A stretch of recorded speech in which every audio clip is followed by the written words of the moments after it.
Caríssimos, ilustres espectadores que estejam por aí, que eu não vejo todos, que eu estou aqui concentrado nesta minha missão hoje. Quero apresentar-vos aqui um grande amigo, um profissional que me tem ajudado muito na minha vida do imobiliário, Ângelo Costa Dias, contabilista certificado há mais de 25 anos, revisor oficial de contas e que tem por missão orientar empresários e empreendedores, ajudando-nos a definir estratégias que potenciem o sucesso nos seus negócios, nomeadamente na área fiscal, analisando riscos latentes e existentes nas organizações, ou mesmo até pessoalmente. Ele, por exemplo, comigo, tem analisado riscos do ponto de vista pessoal e na minha empresa também.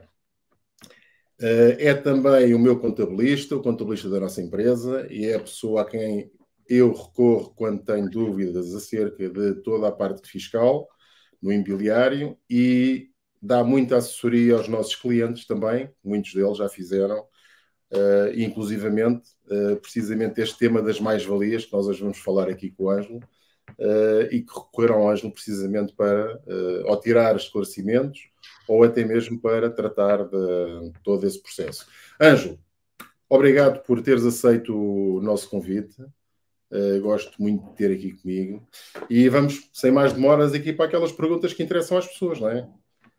Certo, Ângelo? Vamos lá? Já agora, Ricardo, muito obrigado pelo convite. Aliás, olha, aqui estamos nós para resolver e para tentar dissipar essas dúvidas. Eu arranjei aqui algumas perguntas que me pareceram pertinentes e que os nossos clientes costumam ter. São essas que vamos aqui colocar ao Ângelo, que eu vou colocar ao Ângelo, e depois no final o Ângelo vai também apresentar um ou dois casos práticos que aconteceram com ele e que ele tem aí para nos contar, e depois vamos ter no final também aqui um período de perguntas que quem quiser fazer perguntas ao Ângelo, que estamos abertos depois aqui a responder, está bem? Aqui a Adélia vai dar aqui algum apoio relativamente ao Instagram, porque eu não consigo ler bem aquilo que me aparece aqui. Tenho aqui os ecrãs muito pequenininhos, mas alguma pergunta que era melhor fazerem no Facebook, não fazendo no Facebook, fazendo no Instagram. Depois vão-me aqui colocando e vamos tentar colocá-las, está bem? Bem, vamos lá. Ângelo, o que é que são as mais-valias no imobiliário? As mais-valias é o seguinte, é o produto, é a diferença entre a venda de uma casa, de um imóvel, e a sua compra. Sendo que a sua compra poderá ser o valor patrimonial quando é de origem de uma herança, por exemplo. Ok. Apenas isso. Então, mas diz-me uma coisa, e nós conseguimos, eu se calhar vou já passar aqui quase em jeito para a segunda pergunta, que basicamente é aquela dúvida que muitas vezes, que eu vou até colocar desta maneira, não é? E como é que se calculam as mais-valias, não é? Quer dizer, é só pensar 50% dos 50% do lucro? É só pensarmos desta maneira. Quando nós vamos... Quanto é que eu tenho que pagar mais-valias? É pagar metade do valor que temos a pagar, que é a diferença. De uma forma simplista, nós costumamos dizer que é metade do valor que se ganha, não é? Portanto, se vamos vender uma casa de 200 mil euros e a casa nos custou 100, divide-se em dois e basicamente depois é isso, não é? Não é bem assim. Não é bem assim, claro que não é bem assim. Portanto, é evidente, isso é uma meia-verdade. Portanto, eu sei que isso muitas vezes é aquilo que as pessoas dizem, e eu sei que tu também sabes disso, e depois também é o teu papel explicar às pessoas. Portanto, o que é que acontece? A mais-valia, o apuramento da mais-valia é a diferença entre o valor da aquisição e o valor da venda. Os 50% é o valor que vai ser sujeito à tributação, quando isso acontece. E qual é o valor do imposto que vamos pagar sobre a mais-valia? É 50% dessa diferença, menos as despesas da venda. Normalmente está associado, por exemplo, à comissão da respectiva mediação imobiliária, e esse valor vai ser englobado nos restantes rendimentos que a pessoa tiver, rendimentos do trabalho. E, nesse momento, será apurado qual é a taxa de imposto dessa... E aí, sim, o valor do imposto e o valor da mais-valia efetivamente tributado.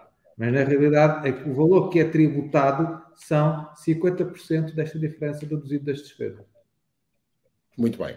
Olha, e temos aqui outra, por acaso não é uma pergunta que eu agora lembrei-me, não é uma pergunta que estava aqui para te fazer, mas depois temos aquela questão que é uma dúvida que normalmente acontece quando existe crédito bancário, não é? Que baralha aqui um bocadinho as contas. Ok, pronto. Quando existe crédito bancário, isto normalmente não é o cálculo da mais-valia. O crédito bancário não entra para o cálculo da mais-valia, entra sim para o cálculo do possível reinvestimento que poderá ser feito. Quando a casa a vendida é de habitação própria e permanente, só neste caso, atenção, numa segunda habitação, esta situação não se coloca. Portanto, o valor que fica disponível após a liquidação do empréstimo bancário é que é possível ser reinvestido e assim afastar a tributação. Um exemplo muito, muito rápido. Eu vendi a minha casa por 500 mil euros, que tinha comprado há uns anos atrás por 250, tenho uma mais-valia de 250 mil euros. Mas eu reinvesti, eu liquidei o empréstimo de 100 mil que ainda tinha. Portanto, dos 500 mil, eu paguei 100 mil euros, liquidei o empréstimo de 100 mil euros. O valor que vai ficar disponível para reinvestir são 400 mil. Portanto, para eu deixar de ser tributado, para eu afastar a tributação, terei que reinvestir numa nova casa de habitação própria e permanente 400 mil euros. Ok. Olha, temos aqui uma pergunta, pelos vistos. Temos aqui Zé Carlos Duarte. E se a pessoa estiver fora de Portugal? Não percebo bem qual é o contexto. É? Boa. Ainda bem que percebes melhor do que eu. Tem acontecido muitas vezes. É assim, se a pessoa estiver fora de Portugal, ou seja, sendo a pessoa não residente, mesmo sendo português, mas neste momento resida em França, dentro do espaço da União Europeia, a tributação é exatamente igual como se estivesse residente. Existe aqui uma nuance. Tem havido alguns problemas com pessoas fora da União Europeia. Por exemplo, pessoas que neste momento residam no Reino Unido, devido ao Brexit. Essas pessoas, é entendimento das finanças, da autoridade tributária, que não há, a tributação não é sobre 50% da mais-valia, é sobre a totalidade da mais-valia. No entanto, neste momento o que tem acontecido, tem-se recorrido a reclamações graciosas e tem havido alguns sucessos.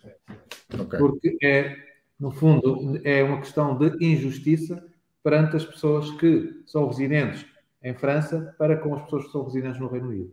Portanto, aquilo que é muito importante é que se faça, antes de vender a casa, se informem qual de facto vai ser a tributação e quais são os procedimentos que podem vir posteriormente a poder.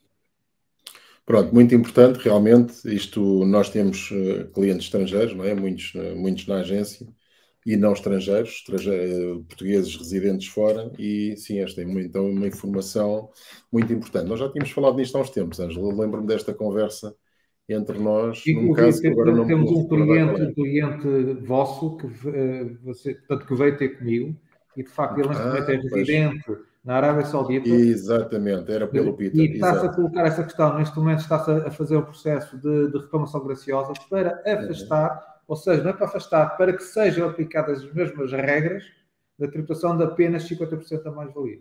Ok, muito bem. Porque neste momento as finanças avançaram com a totalidade do valor. Ok. Pronto, olha, espero que tenha esclarecido, Zé Carlos Duarte. Obrigado pela pergunta. E então vamos aqui ver outra coisa, que é outra dúvida. Isto são dúvidas que os nossos clientes costumam ter. E outra dúvida é: há quem esteja isento de pagar mais-valias? Por exemplo, quem comprou antes de 1989, e porquê? Portanto, para quem comprou antes de 1989, tem a ver com está afastada a tributação, qualquer tributação, mesmo que não haja reinvestimento e qualquer que seja o imóvel. Isto porquê? Porque o IRS, como nós o conhecemos, entrou em vigor em 1990. Antes disso, havia outro tipo de tributação. Portanto, o código do IRS, não é? O código do IRS, exatamente, entrou em vigor em 1990. Portanto, qualquer imóvel que tenha sido adquirido antes dessa data, ao ser vendido, a mais-valia não é tributada.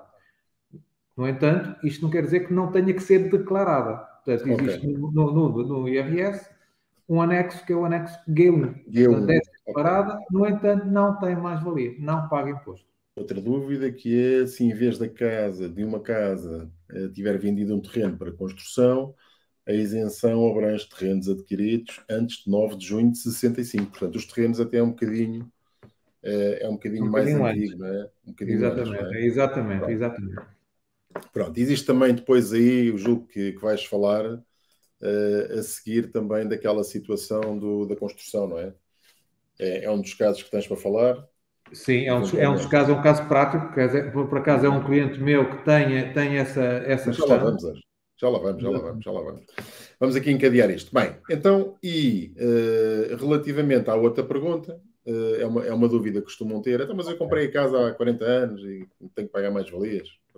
Outra coisa importante, que é as casas às vezes são herdadas depois disso, não é? Os pais até tinham, ou os familiares tinham as casas antes, estavam isentos, faleceram, a herança é passada às pessoas e, nesse caso, as pessoas vão ter que pagar mais-valias, certo?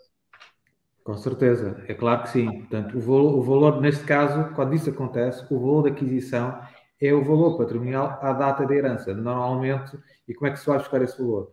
É no modelo do imposto, modelo 1 do imposto de selo, que na altura se comunicou no momento da herança. Está lá o valor patrimonial. Quando se faz a habilitação dos herdeiros. Exatamente. Portanto, é aquele que vai servir para o imposto de selo da... Exatamente. É esse o valor da herança, que foi determinado nessa altura, que é o valor da aquisição.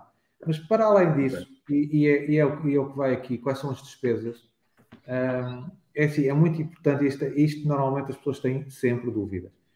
Qualquer obra de melhoramento que tenhamos feito na casa, dos últimos 12 anos, são possíveis de serem acrescidos ao valor da aquisição. Ângelo, e é últimos 12 anos, não é últimos 10 anos, é 12 anos. São 12 anos. Okay. E é assim, é uma dúvida que as pessoas aqui uma particularidade, é muito importante que, sobretudo quando são segundas habitações, isto acontece muitas vezes. Normalmente nós pedimos fatura, só que a fatura que aparece lá é a fatura da nossa casa, portanto, a nossa fatura fiscal. Não tendo qualquer referência à habitação que nós estamos onde fizemos a intervenção. O que quer dizer que nós não vamos conseguir utilizar essa fatura. Porquê? Porque a despesa tem que estar relacionada inequivocamente àquele imóvel. É muito importante que nós, ao fazermos obras de requalificação, de manutenção, pinturas, uma nova cozinha, qualquer coisa desse género, que seja possível que os nossos fornecedores coloquem lá a morada da casa e da entrega do material e da obra em si. Assim, os documentos têm que estar inequivocamente identificados com o imóvel. Ok. Pronto, porque não tem havido propriamente grande problema, mas pode haver. Em caso de fiscalização, é natural que essas despesas não sejam aceitas. Muito bem. Olha, e vamos então aqui detalhar as despesas. Certificado energético, comissões pagas à agência imobiliária, obras de manutenção e conservação, que é o que tu tens estado a Ricardo, deixa-me separar, são dois tipos de despesas. Atenção. As comissões de agência, o certificado energético, as comissões, portanto, as despesas com o pedido de certificado de certidões, isso são as despesas relativas à venda. Olha, o imposto de selo, o IMT, também entra. O imposto de selo entra no valor da aquisição e o IMT entra no valor da aquisição. Ou seja, o imposto de selo e o IMT que nós vamos pagar da nova casa não entram agora, não entram neste cálculo. Irão eventualmente entrar no próximo cálculo se eu vender novamente esta casa.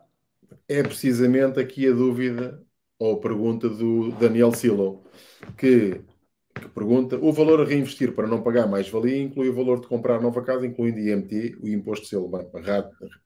Basicamente, era o que estávamos aqui a responder. Eu até agora tenho incluído sempre. Ou seja, quando eu calculo o valor da aquisição da casa que estamos a vender, eu acrescento o valor de IMT e imposto de selo, que isso de facto foi um valor investido. Foi um valor de compra. Pronto, mas os valores de escrituras, valor de um advogado, um solicitador que nos Desde que cobra eu tenha honorários. despesas, sim. Desde que eu tenha Pronto, documento, sim. portanto, tudo isso coloca-se. O que quer dizer que, no caso de um negócio imobiliário, quando nos perguntam, a despesa da agência, portanto, a comissão e eventuais documentação que sejam precisas tratar, solicitadoria, etc., tudo isso então entra e as pessoas Convém devem pedir fatura utilizar disso tudo e tudo isso entra para o cálculo, sim. Olha, existe aqui outra dúvida que normalmente também as pessoas têm, que mas eu posso comprar a casa nova antes de vender a antiga? Existe aqui esta transição que as pessoas normalmente fazem alguma confusão, um ano para a frente, 2 anos para trás, não é? Qual é a confusão? Desmistifica lá esta confusão que as pessoas normalmente fazem. Repare, o que a lei estabelece é que o valor do investimento que eu faça pode ter já ocorrido nos 24 meses anteriores. Eu já posso ter comprado uma casa. Isto acontece com alguma frequência. Eu tenho a minha casa à venda e demora algum tempo. E, entretanto, apareceu-me um excelente negócio e eu comprei. Está tranquilo. Posso ter comprado nos 24 meses anteriores e depois, ou posso, então, comprar nos 36 meses posteriores. Aqui há um pormenor que é muito importante. Após a venda, se eu tiver comprado a casa nos 24 meses anteriores, após a venda da minha casa, que ainda é a minha habitação própria permanente, atenção, não alterem a morada. Quando comprarem a casa dos 24 meses anteriores, não alterem a morada logo. Porque nós estamos a vender a nossa morada fiscal, continua a ser a casa que nós estamos a vender. Isso é muito importante. É a nossa prova. Portanto, e quando efetivamente vendermos a casa que nós estamos a vender... É que nós vamos alterar para a morada da casa que nós já compramos.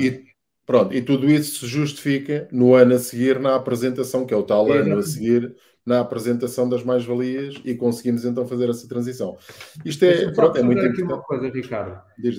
É assim, é que a alteração da morada fiscal, após a venda da habitação, tem um prazo de 12 meses. Ou seja, temos 12 meses para alterar a nossa morada para a casa que passou a ser a nossa casa de habitação, para estar isento de mais-valia. Ok, então, mas neste caso, portanto, nós podemos estar 2 anos ainda na casa antiga, antes de mudar para a casa nova, mas só temos 12 meses para alterar. Portanto, nós temos que alterar em 12 meses. Em que nós vendemos, temos 12 meses para alterar. Se já tivermos comprado. Quando vendemos, ok. Claro, se já tivermos comprado. Sim, certo. Claro, isto quer dizer o quê? No limite, Ricardo, nós temos... vendemos a nossa casa e temos 36 meses para a frente. Ok. No limite, temos... E adquirimos a nova casa passados 24 meses. Certo? Pronto. E nós, nesse momento, a partir desse momento que compramos a nova casa, temos que registrar a nossa morada. Muito bem. Ok. E aí temos, então, efetivamente, esse período. Se for antes, temos 12 meses para mudar a morada. Não é? Se compramos a casa antes e vendemos depois, temos 12 meses após a venda. Se compramos, se vendemos antes e compramos depois, temos 12 meses após a compra. Ok, muito bem. Está esclarecido. Pronto, isto aqui é útil para nós. Não sei se há aqui mais umas quantas perguntas. Vamos colocá-las no fim, está bem? Há bocado aqui a Adélia colocou aquela pergunta porque estávamos precisamente a falar nisso, mas vamos tentar colocar aqui as perguntas no final. Existem aqui alguns comentários, mas aqui a Adélia vai aqui tratar de os colocar se for o caso.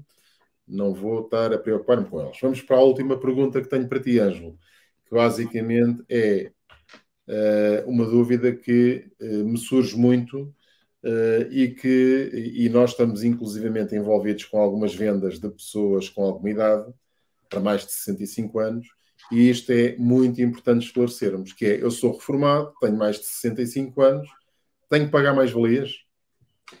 Não necessariamente. Existe uma forma de o investimento que o reformado pode fazer, se tiver mais de 65 anos, e um dos cônjuges, se forem casados ou unidos de facto, um deles estiver reformado, é investir em contratos de seguro, um seguro de vida, em uma adesão a um fundo de pensões, ou contribuições para o regime público de capitalização.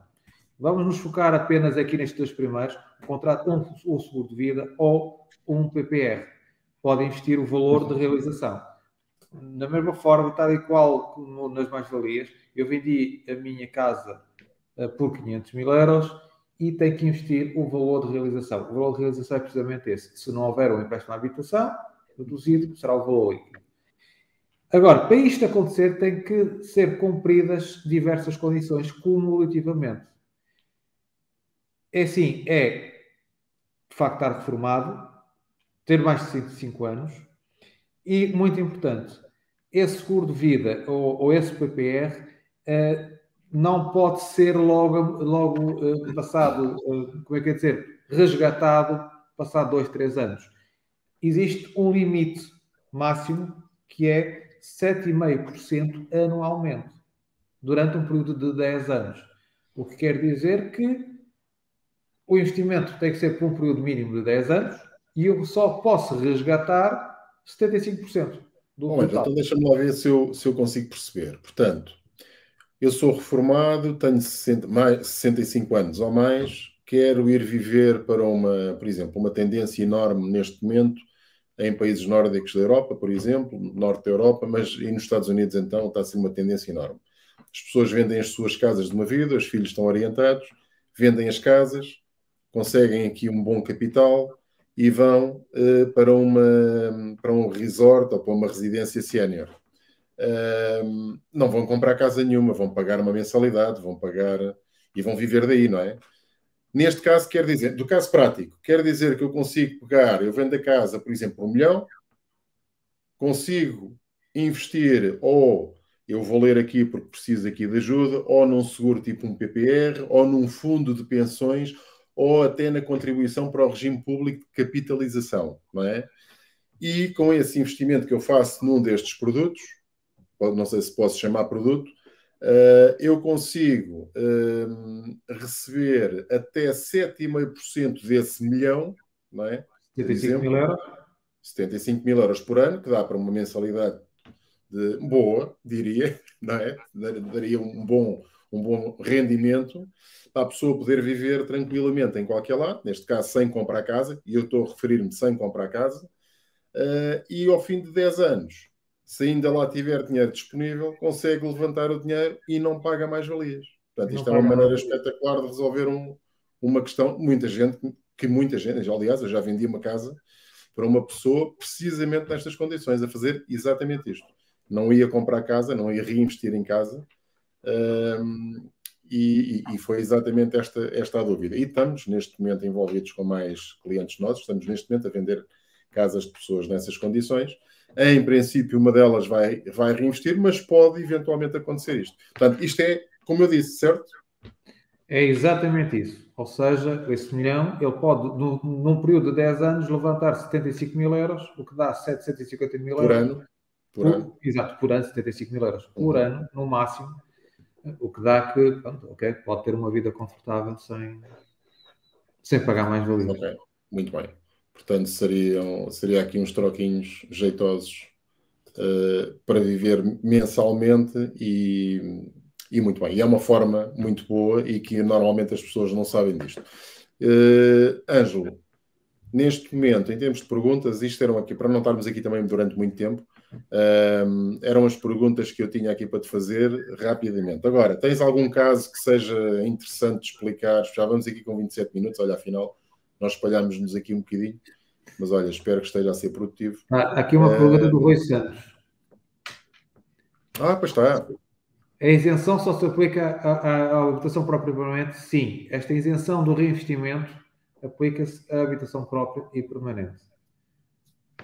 As outras não têm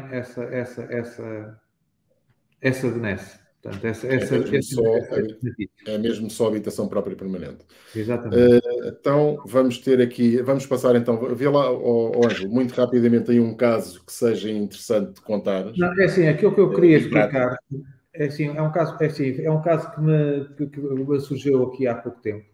É assim, qual é se eu vender a minha casa, onde é que eu posso investir? Que tipo de casa? Portanto, é assim, muitas vezes nós pensamos que é só comprar vender uma casa e comprar outra do mesmo género. Pode não ser assim, pode não ser assim. Posso comprar um terreno para construção. Uhum. Posso comprar uma casa depois e investir no seu melhoramento ou portanto, reconstrução, não é? Ok. Ou no terreno mais a construção. Mas Isto é a muito construção. significativo, porque, por exemplo, eu já posso ter uma casa na terra, por exemplo. Isto foi um caso real. Eu vendi uma casa, a minha casa própria e permanente. Atenção, estamos sempre a falar de habitações próprias e permanentes. Segundas habitação, isto não se aplica.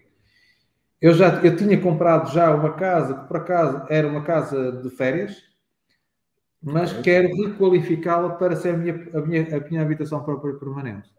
Portanto, eu posso investir nas obras de melhoramento e de expansão da própria casa. Ok. Agora, Boa. isto é assim, é evidente que pode ser, se implicar um novo agrupamento, portanto, uma nova declaração de IBI, portanto, normalmente quando existem grandes alterações às casas, isto é possível. Portanto, eu tenho, no mesmo prazo, 36 meses para fazer as obras. Portanto, é importante que às vezes pode ser útil que isso aconteça.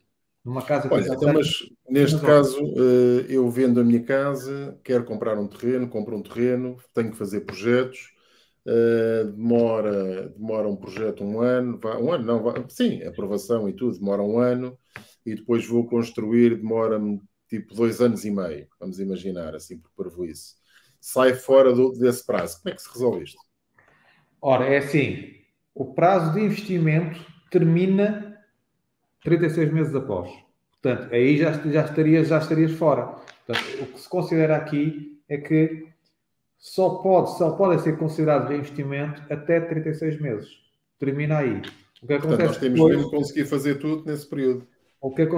exatamente. Ou seja, podem existir obras a seguir, mas essas já não vão ser consideradas para o investimento. Nós temos a seguir um prazo de 12 meses para, como se costuma dizer, legalizar a casa, que é fazer um novo registro na matriz predial.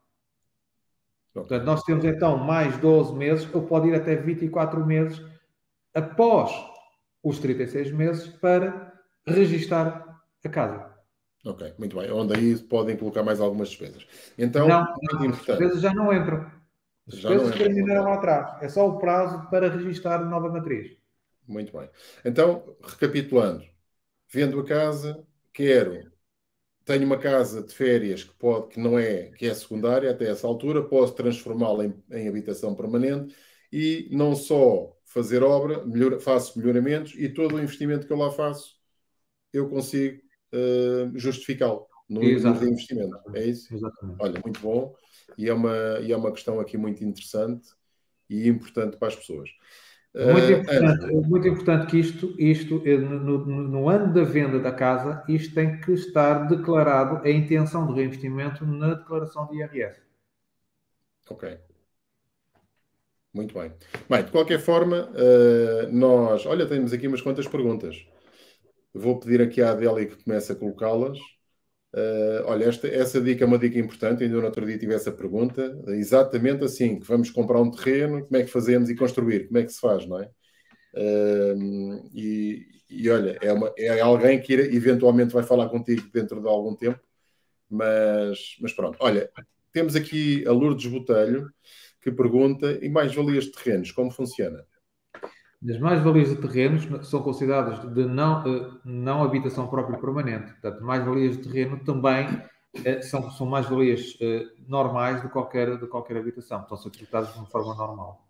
Olha, mas aquela questão do 1965 está aqui, não é? É isto. Não, é a questão de 1965 ou 1989 para as habitações e o 1965 para os terrenos. Portanto, um terreno Isto tenha sido adquirido antes de 65, não paga mais-valias. não paga mais-valias. Ok, mesmo assim já é muito tempo. Mas pronto. Muito bem. E depois temos aqui outra pergunta que é do José Marques, que pergunta: e mais-valias em permutas? Que eu saiba, permutas não paga, para não? As mais-valias de permutas, repare, é assim, depende. Normalmente não paga. Normalmente nós consideramos que para permuta da casa comprada é igual e da casa vendida, o Sim, à valor será o partida. mesmo. Mas se houver um diferencial, será esse diferencial que irá ser sujeito à tributação. Da mesma Portanto, forma que se nós fizermos um downsizing... tem que ser de IMT. Também existe essa Okay. problemática de ser de IMT. Portanto, ou seja, quem vai pagar IMT será a pessoa que comprar a casa com maior valor e será pela diferença. Muito bem. Portanto, se eu quiser vender uma casa grande e mais cara para ir para uma casa mais pequena, mesmo fazendo permuta, havendo diferença, pago.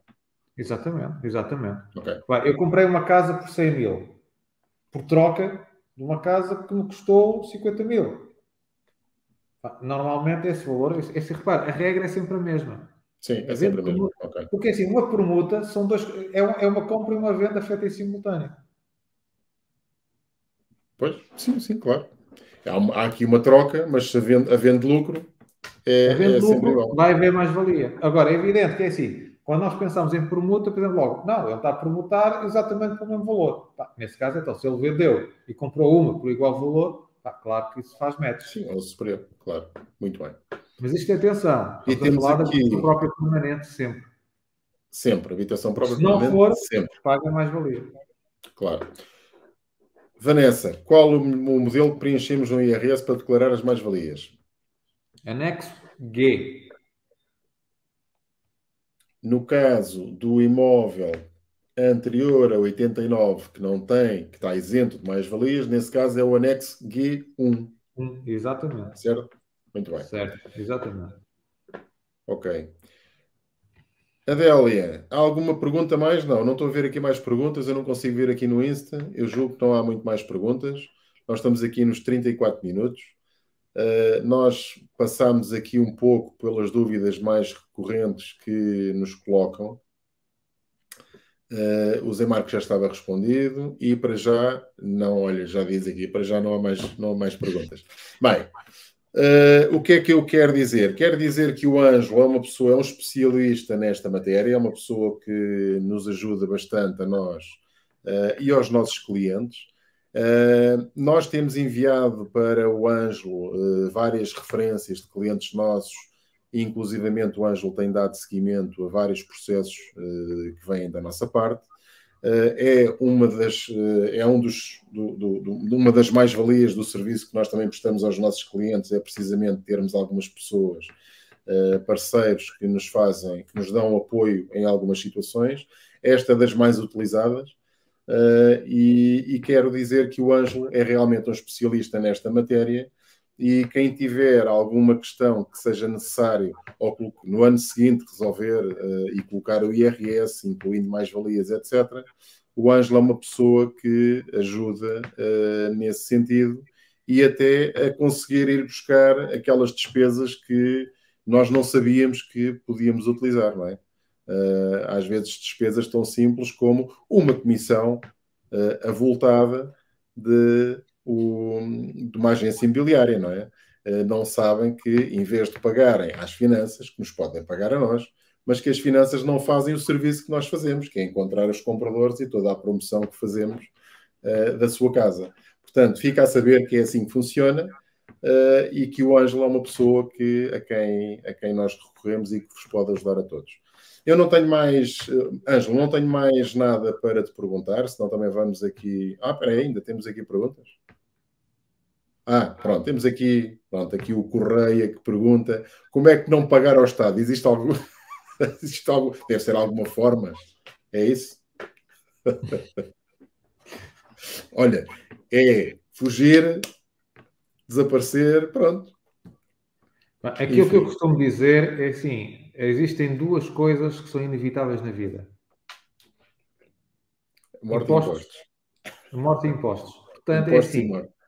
Exatamente. Portanto, é assim, são coisas que nós não... Agora, o que é que podemos fazer com isso? Tentar adiar o pagamento.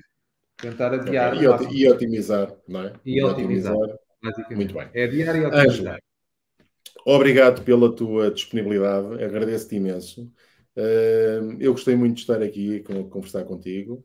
Espero estar mais vezes. Vamos fazer com certeza mais sessões deste género, se calhar até com casos muito concretos. Pessoal, muito obrigado por terem assistido. Espero que tenha ajudado. Estamos aqui com estas sessões, algumas sou eu que faço, outras é a Adélia, para tentar mostrar como é que se pode vender uma casa e o que é necessário para se vender uma casa, com algumas situações à volta deste tema, como, por exemplo, as mais-valias imobiliárias, que são questões que nos vão colocando quase diariamente. Gostei muito de estar aqui. Ângelo, mais uma vez obrigado e até à próxima semana. Próxima semana temos também mais uma surpresa, vamos falar de obras. É isso, Adélia? Não. Estou enganado? É obras que vamos falar para a semana? Espera. Fui apanhada. Pois foi. Então, não, para a semana vamos ter aqui o arquiteto João, que é um arquiteto premiado e que vai aqui falar da arquitetura com o arquiteto Ricardo Soares. Cá estarei. Eu sabia que ia cá estar novamente, portanto. Bem, olha, pessoal, muito obrigado. Beijinhos a todos. Ângelo, muito obrigado. Muito obrigado. Meu amor, muito obrigado e tchau. Obrigada, até para a semana.